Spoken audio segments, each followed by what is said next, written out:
wanted to become a reenactor because ever since I was really little, as far back as I can remember, I've always been interested in the Second World War and watching the movies, Sands of Iwo Jima and those old John Wayne movies and stuff that are still made actually during the war.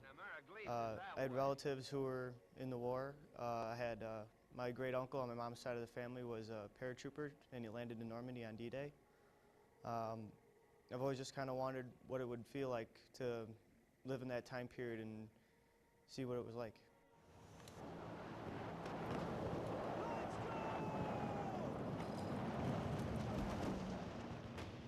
The tactics from World War II were very basic and they were different from the First World War. It also helps for reenactors, since we weren't in the time period of the 40s. It helps to have where a lot of reenactors have military training of some sorts. Our unit, we have veterans of the Korean War, the Iraq War now, the tactics from which haven't really changed much since the Second World War. When they train us, they teach us the tactics and how we should act under fire. Every year we have an annual training. We spend a whole weekend going over tactics and drills. It's not just dressing up and going around shooting blanks at each other. Although it is really fun to do it, it's really serious because it's mostly about the veterans. You got to keep in mind that you're there to remember them, and it's mostly for the benefit of the public to see how it was done and how war actually is. By going to a reenactment, you can learn a lot more than just through a history book and reading. The weapons we use in a reenactment are real. They are real 1940s issue or reproduction weapons that are fully capable of killing a human being.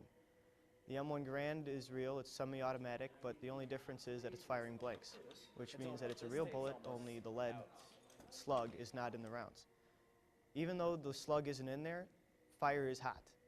And if you're too close to any weapon going off, it could, if you're in front of it, it can burn you, or if you're too close to it, if somebody's firing too close to your head, it's very loud. It's more for our personal experience.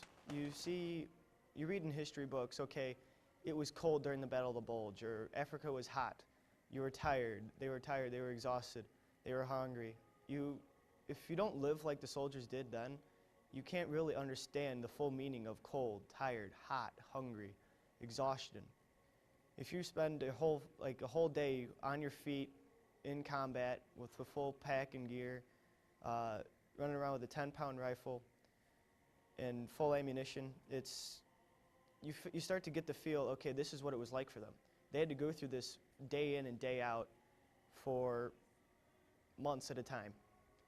Sometimes the only rest they would get would be when they dug in for the night or on in advance, or they were sitting in the foxhole for themselves, and any rest after a long day like that is well welcomed.